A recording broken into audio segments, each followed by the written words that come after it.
Hello and welcome back to the Enlightenment Now series, where we're looking at Steven Pinker's book on the progress humanity has made over the past 250 years. So, for the past year, we've been living in a global pandemic. The threat of catastrophic climate change looms over us and probably will do for the next few decades. There's also AI, bioterrorism, nuclear war, supervolcanoes, all sorts of threats to the future of humanity. Indeed, the future looks like a very scary and fragile place right now. The question is, for this episode, is how have the last 250 years of progress increased the likelihood of these threats and indeed mitigated that risk?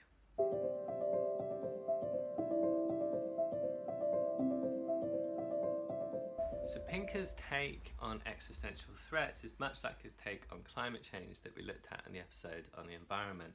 Instead of viewing these things in kind of apocalyptical terms, instead of doomsday thinking, which he doesn't think helps much, we do better to see these things as problems, much like other major social problems, that given enough knowledge and the will to do so, we can solve. So he looks at three of these issues in particular. First AI, then the threat of bioterrorism and cyberterrorism, and then lastly the threat of nuclear war. And I think a good way of framing these issues is to see them as balances of power. So with the greater amount of technologies humans innovate, with a great amount of energy available to us, we have the ability to have more power and to create things with a greater amount of power. And you can look at AI as the potential of creating such power that has a kind of independence that it could then have power over us. You can look at bioterrorism and cyberterrorism as technologies that create power on an individual or a small scale that can cause lots of disruption.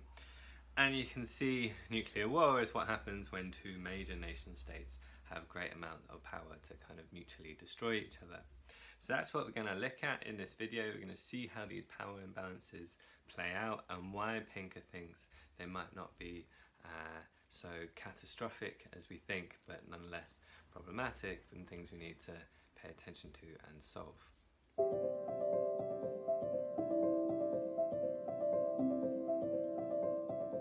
So the first issue, AI, is real sort of sci-fi stuff. So this is the idea that through the production of more and more intelligent artificial intelligence, they eventually gain some kind of autonomous power and become our new overlords. Pinker seems to think this is a bit ridiculous because what AI does is very specific jobs. We create AI in order to get particular functions done. It don't have what humans have, which is a kind of generalized intelligence. A generalized intelligence which enables us to set our own goals, to set our own plans into action.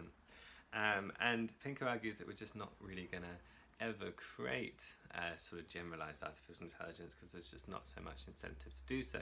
He also says even if we do create some kind of what he calls GAI, generalized artificial intelligence, they still, with this intelligence, still wouldn't have access to the kind of physical infrastructure of the world. Even if it wanted to bend the arc of history to its own wanting, it wouldn't have the means to do so.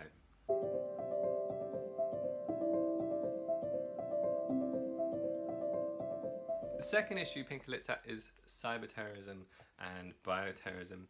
Bioterrorism in particular through products such as CRISPR, which is this technology that effectively enables individuals to do gene editing, kind of like the equivalent cost of a 3D printer that people can start exploring gene editing on their own. And this has potentially great power in the hands of individuals or small groups who want to cause a lot of damage through biowarfare. And you know, unlike what we just saw with artificial intelligence, these individuals or small groups do have generalized intelligence. They do want to disrupt the world order. They do want to cause a lot of chaos. Pinker's response to this threat is, okay, even though we are putting more hands in the power of these individuals, we got to remember the other side of the equation, which is the greater amount of power wielded by states and the people who want to prevent terrorists from causing so much destruction. He argues that kind of due to the nature of terrorism, there's a very small amount of people, there's people with a particular mindset, that the odds are stacked against them. The kind of large amount of social organization that you need in order to reign terror is still extremely high, and that will continue to be the case even with technological advancement. In fact, he argues that the greater advances in technology tend to go hand in hand with needing a greater amount of social organization to use those technologies. I think this is a really useful thing to point out. Whether it will completely soothe people's worries, I think is another thing altogether. So I think Pinker's right that in general terrorism does tend to be quite ineffectual due to these odds, but then there are still cases like 9/11, very rare cases, what Nassim Taleb would call probably fat tail events, extremely rare but potentially extremely catastrophic if instead of having aeroplanes at their disposal, terrorists had something much worse.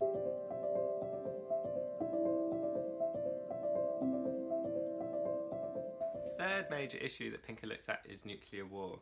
Now this is the sort of power imbalance between not a major state, national state, and individual or small group, but instead two major national states. And yeah, what this seems like quite a from the logic of why terrorism is not a problem, this seems to be quite a major problem when you have two national states up against each other which have the same amount of resources almost by definition. And when it comes to nuclear warheads, that's exactly what we've seen in the Cold War between the US and the USSR. And this threat still looms. There are still 10,200 atomic bombs in the world. So what does Pinker say about this? Well, here I actually think he's quite convincing. So he's shown that despite the fact that there are still 10,000 warheads around, over the past 35 years since the end really of the Cold War, there are now 54,000 less nuclear warheads in the world, and that's due to an ongoing peace agreements between the US and Russia, who have the majority of these warheads. And Pinker outlines how these peace agreements and various other safety measures that need to be in place do have the potential to create this kind of stable nuclear solution where there is extremely little incentive and also possibility for a nation to strike first. And the reason for that is kind of obvious. It's if you're effectively mutually assured of getting blown up yourself. If you're likely to try and blow up anyone else, then you're probably not likely to do it. So there's obviously still kind of issues of false alarms. There's always going to be this threat in the background. But I think this is one issue where, despite these huge amounts of power, that because this power is positioned relative to each other, because it's kind of locked in, one power equals out the other power, this is something that I think might be less threatening in the long term.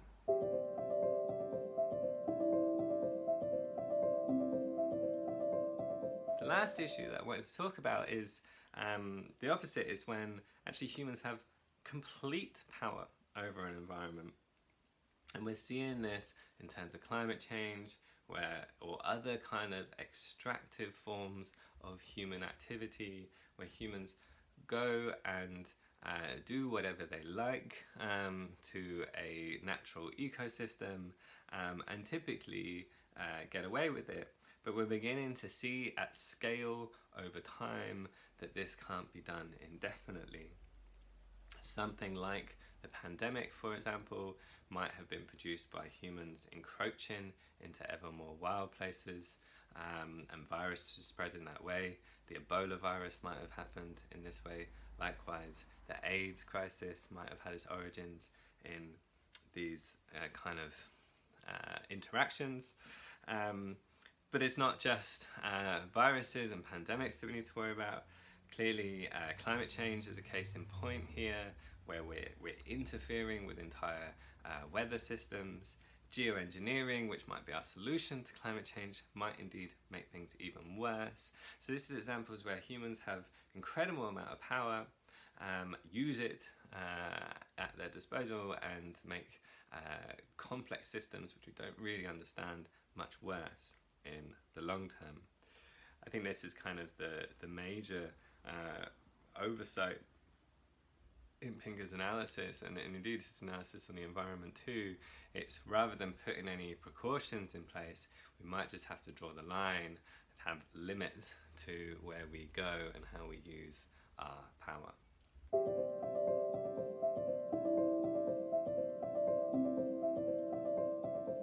So to sum up, I do agree with Pinker's general idea that these aren't necessarily apocalyptic problems, that instead of doomsday thinking, we do better to think of these threats in isolation and work out how to prevent them. But I think our efforts to prevent them have actually been quite poor. So, you know, I have the luxury that Pinker didn't. He wrote this book over 2 years ago, before the pandemic. I live in a well, during but also post-pandemic time, and it's easy to see how we could have done things to prevent this pandemic from happening. Likewise, it's easy to see after the financial crash in 2008 how the banking system could have been regulated in various ways to prevent that happening. And so I think it's very simple and easy to say after a catastrophe has happened how it could have been prevented. But the real insight of these existential threats, even if they're maybe not so existential, of these catastrophic threats, is that we need to do things, a variety of things, in place to prevent them from either happening in the first place, or to prevent the ripple shocks from them happening, from occurring. So we can put various infrastructure in place to make sure that pandemics or financial crises don't have huge shocks. We can put the necessary infrastructure in place, as Pinker outlines, to prevent nuclear war. The question is, why might we not do this? And this is something that Pinker, again, I think overlooks. As we saw in the chapter on democracy, it might be that we know how to solve a problem, but the will necessarily isn't there to do so. And I think when it comes to future catastrophic threats, the will often isn't there because we care way more about our immediate progress. It's always easy to put off preventing or putting in precautions for a super volcano, to put that off to tomorrow, you know, because there's more pressing demands to deal with now. And I think that's, you know, until there's a solution to that, like a percentage of global GDP or a nation's GDP, say 1% or 5%, that is given to mitigating future threats, I fail to see how this dynamic will stop. Pinker, I think, rarely even acknowledges that. He just assumes that if it's a problem big enough, we'll do something about it. And I think that undermines this huge immediate progress imperative that we have on a political level, one that in fact he is in part endorsing.